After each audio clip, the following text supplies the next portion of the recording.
Como cristianos fieles podemos esperar con confianza que Dios nos proteja del mal y del daño. Y ciertamente tenemos buenas razones para creer que lo hará. Después de todo, Dios ha prometido cuidarnos y bendecirnos. Y nos esforzamos por honrarlo en todo lo que hacemos para no perder esa bendición ni reclamarla con presunción. Sin embargo, aún así podemos enfermarnos y sufrir injusticias y opresión en esta vida. Y en esos momentos clamamos a Dios pidiendo ayuda.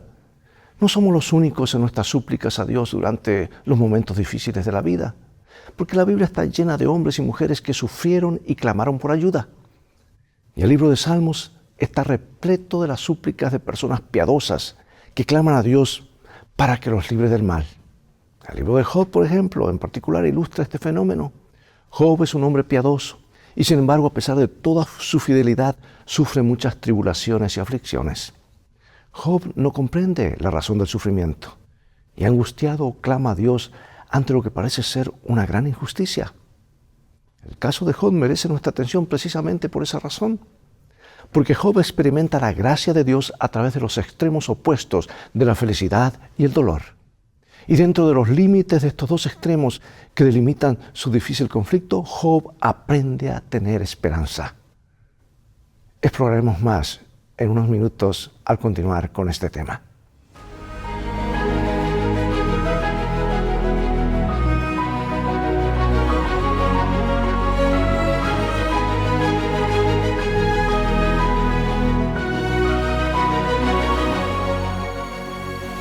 Nuestro versículo central hoy está en Romanos 5, 3 al 5, y dice así: Y no solo esto, sino que también nos gloriamos en las tribulaciones, sabiendo que la tribulación produce paciencia, y la paciencia prueba, y la prueba esperanza, y la esperanza no avergüenza, porque el amor de Dios ha sido derramado en nuestros corazones por el Espíritu Santo que nos fue dado. Maravillosa promesa, reclámala.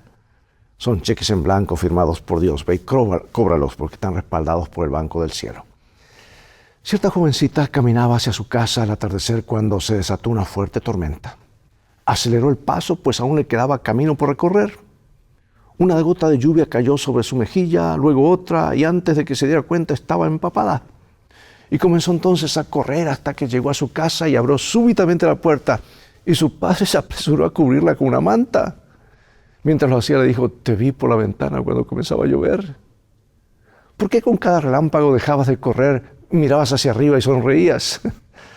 Ella respondió: me detenía para mirar hacia arriba porque Dios me estaba fotografiando. Bueno, ¿cuál es nuestra respuesta cuando llegan las tormentas de la vida o cuando tenemos ciertos contratiempos en nuestra relación con Dios? ¿Bajamos la cabeza mientras la lluvia cae sobre nuestras espaldas o miramos hacia el cielo seguros de que Dios estará allí? Y hoy vamos a explorar algunas respuestas que a menudo damos ante los desafíos de la vida y analizaremos cómo podemos utilizar los reveses que experimentamos para fortalecer nuestra relación más importante. Jesús había hablado durante todo el día a grandes multitudes en la orilla del mar de Galilea. En realidad era un lago. Sus palabras habrían de resonar en la mente de la gente durante mucho tiempo y por la eternidad. Pero al caer la tarde, el Maestro se dirigió a sus discípulos invitándolos a dirigirse con él a la otra orilla. Él sabía que se desataría una tormenta, pero les sugirió que fueran de todos modos. Tenía que enseñar una importante lección de vida a sus seguidores más cercanos. Seguramente recuerdas lo que ocurrió. Leamos el relato bíblico y veamos qué lecciones podemos aprender acerca de la fe. San Marcos capítulo 4 nos dice así: Aquel día, cuando llegó la noche, les dijo: pasemos al otro lado. Y despidiendo a la multitud, le tomaron como estaba, en la barca, y había también con él otras barcas. Pero se levantó una gran tempestad de viento y echaba las olas en la barca, de tal manera que ya se anegaba. Y él estaba en la popa durmiendo sobre un cabezal, y le despertaron y le dijeron: Maestro, ¿no tienes cuidado que perecemos? Y levantándose reprendió al viento y dijo al mar: Calla, enmudece. Y cesó el viento y se hizo grande bonanza. Y les dijo: ¿por qué estáis así amedrentados? ¿Cómo no tenéis fe? Entonces temieron con gran temor y se decían el uno a otro: ¿quién es este que aun el viento y el mar le obedecen? Piensa en lo siguiente.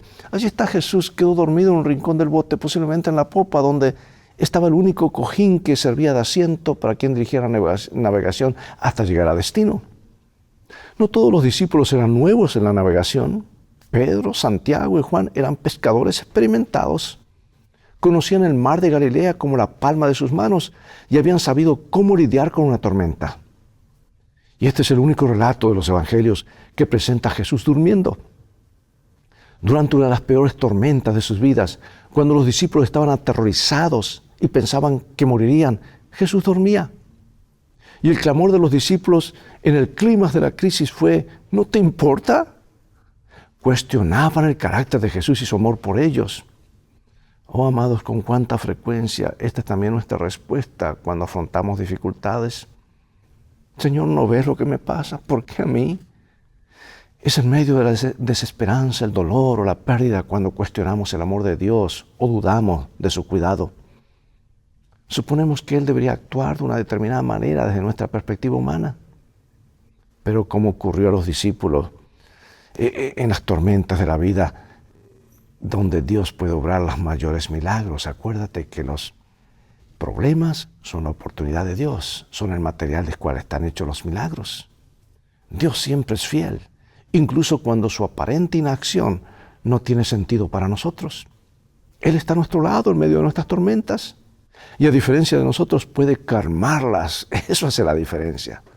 Por eso pregunto, ¿cuál es tu respuesta habitual cuando enfrentas una tormenta en tu vida? ¿Cómo afectan esos momentos tu relación con Dios? ¿Cuánto has puesto en práctica lo que dice 2 Corintios 5:7? Porque por fe andamos, no por vista. Amados, imagino una gran multitud en la orilla del mar de Galilea. Esperaban el regreso de Jesús desde la primera hora de la mañana y se apiñan en torno a Él cuando baja de la barca para seguirlo luego hasta la aldea de Capernaum. Y de pronto aparece Jairo, jefe de la sinagoga, y ruega a Jesús que sane a su hija. Y entre la multitud se encuentra una mujer que está enferma desde hace muchos años.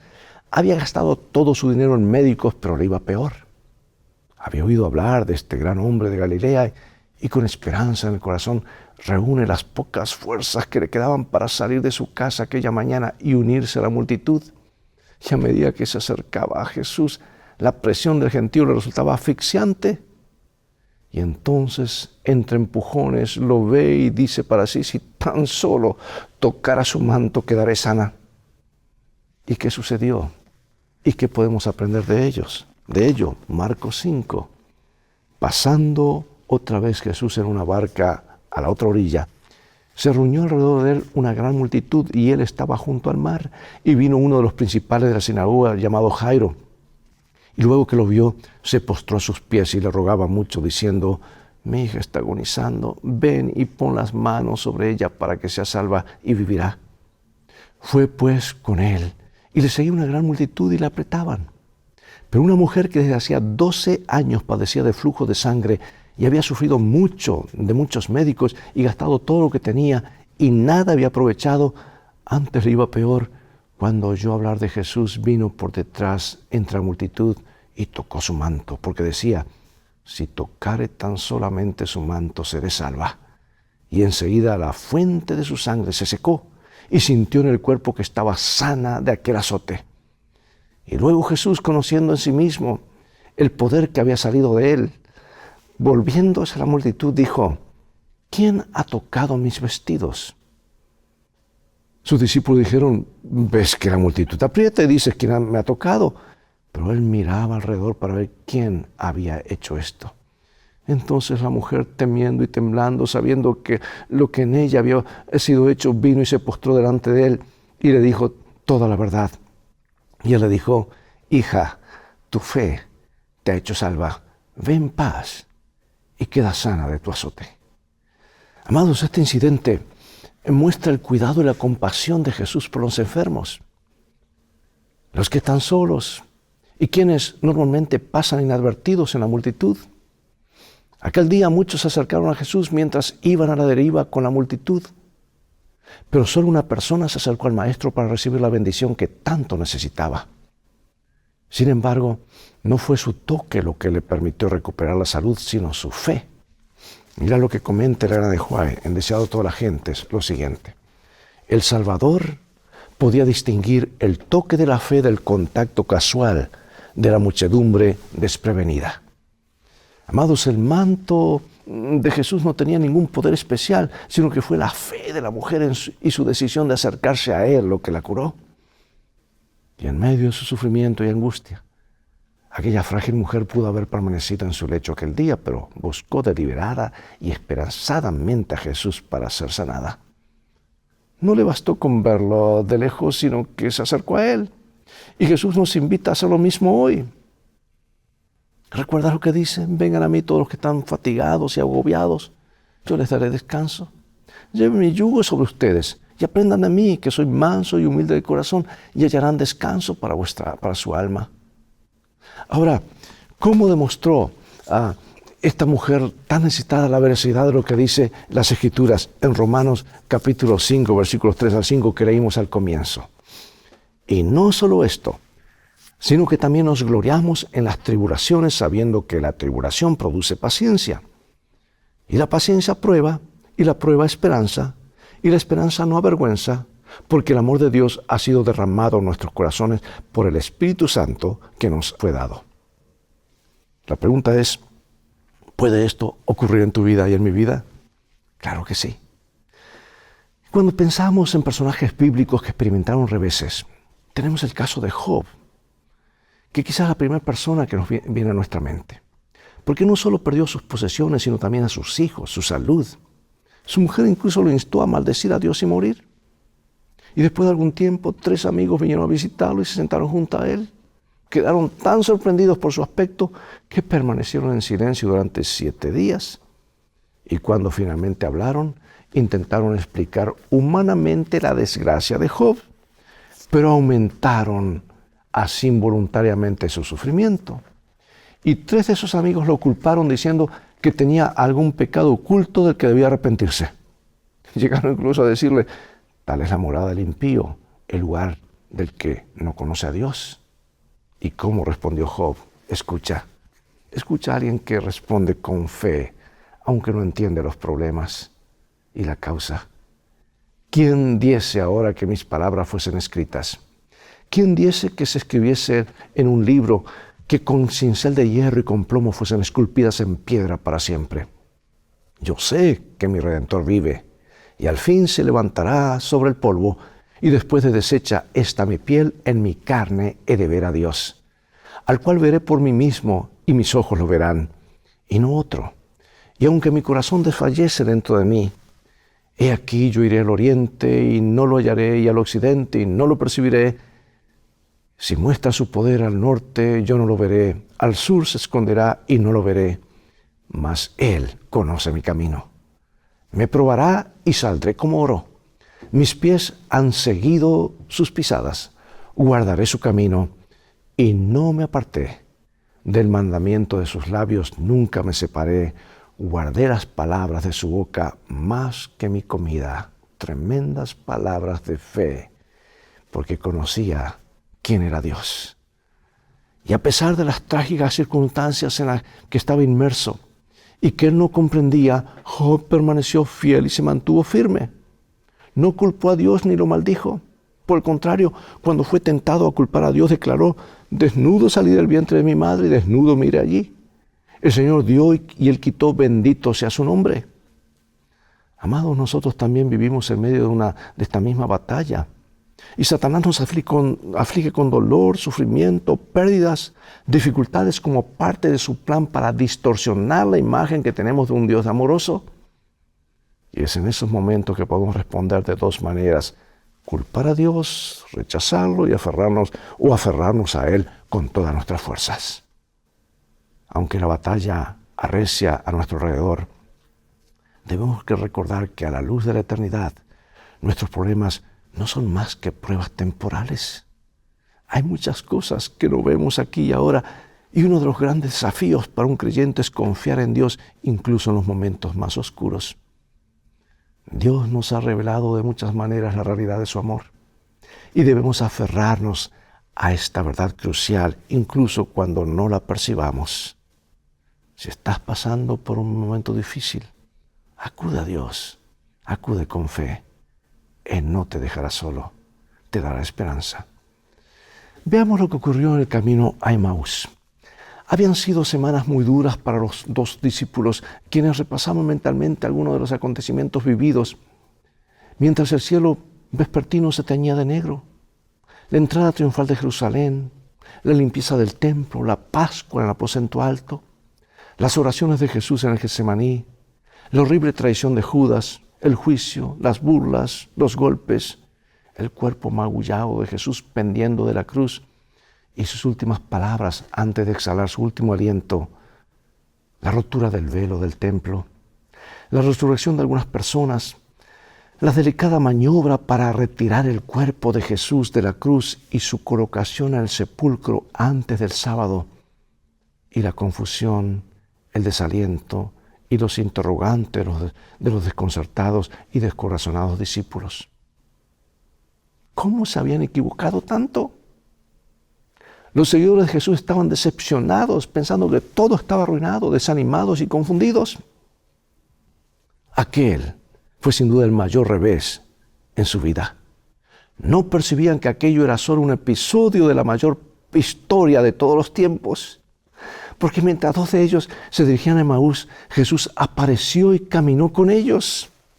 Leamos San Lucas capítulo 24, y aquí dos de ellos iban el mismo día a una aldea llamada Emaús, que estaba a 60 estadios de Jerusalén, e iban hablando entre sí de todas aquellas cosas que habían acontecido. Y sucedió que mientras hablaban y discutían entre sí, Jesús mismo se acercó y caminaba con ellos, mas los ojos de ellos estaban velados para que no le conocieran. Y les dijo: ¿qué pláticas son estas que tenéis entre vosotros mientras camináis? ¿Y por qué estáis tristes? Y respondió uno de ellos, que se llamaba Cleofas, y le dijo: ¿eres tú el único forastero en Jerusalén que no ha sabido las cosas que en ella han acontecido en estos días? Entonces él les dijo: ¿qué cosas? Y ellos le dijeron: de Jesús Nazareno, que fue varón profeta, poderoso en obra y en palabra delante de Dios y de todo el pueblo, y cómo le entregaron los principales sacerdotes y nuestros gobernantes a sentencia de muerte, y le crucificaron. Pero nosotros esperábamos que Él era el que había de redimir a Israel. Y ahora, además de todo esto, hoy ya es el tercer día que esto ha acontecido.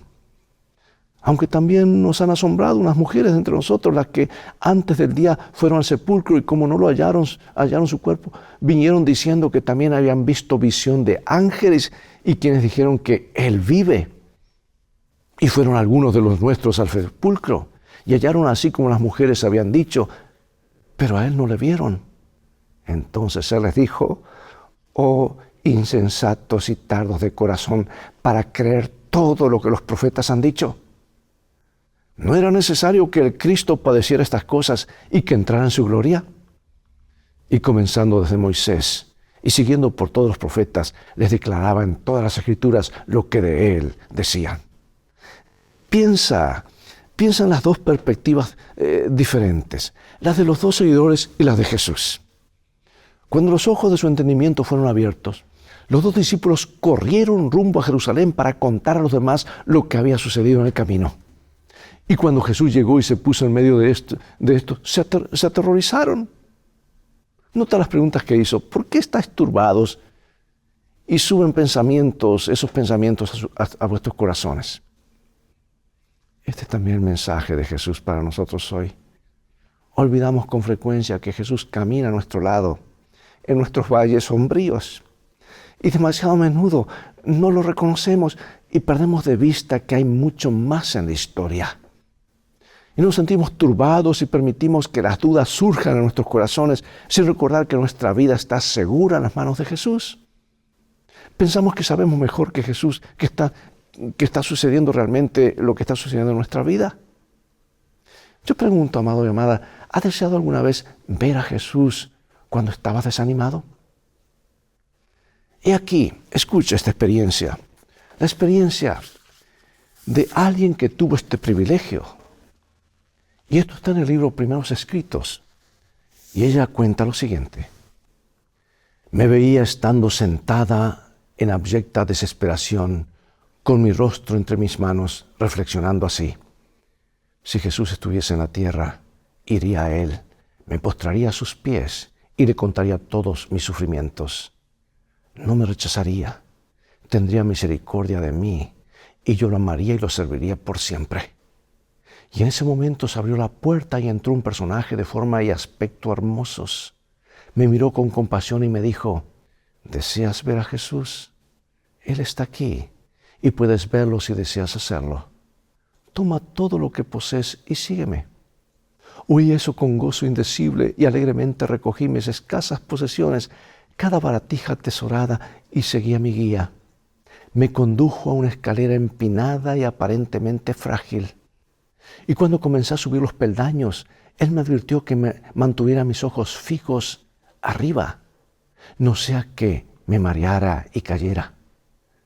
Y muchos otros que estaban subiendo por la empinada escalera caían antes de llegar a la cima. Finalmente llegamos al último peldaño y nos detuvimos ante la puerta. Allí el guía me indicó que dejase todas las cosas que había llevado conmigo. Lo depuse todo alegremente. Entonces él abrió la puerta y me invitó a entrar. Y en un momento estuve delante de Jesús.